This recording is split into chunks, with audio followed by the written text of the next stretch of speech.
Hello everybody, this is Brandon, and do you want to know how the YouTube algorithm works in 2020? Well, I can show you, not show you, but tell you the way you see, the things you need to do. Alright, the first thing you want to do is do that initial click. You want an effective thumbnail, then you want to post it on social media. But YouTube's trying to promote your stuff. And the more views you get, the more watch time you get, the more YouTube's going to promote it.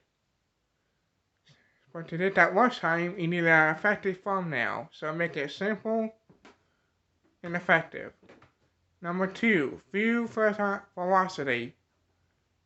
Or something like that. Essentially, you need to keep on making the videos that, like I said, have another watch time. And then, like I said, more watch time.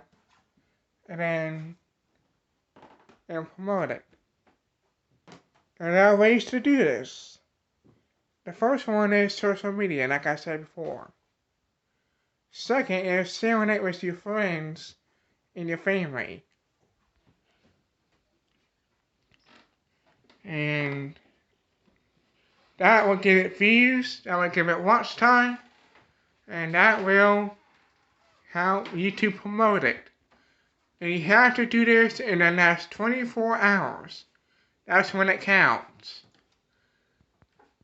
And that's what you have to do to get YouTube algorithm going. To get more watch time on your video on as fast as you can. Now, here's the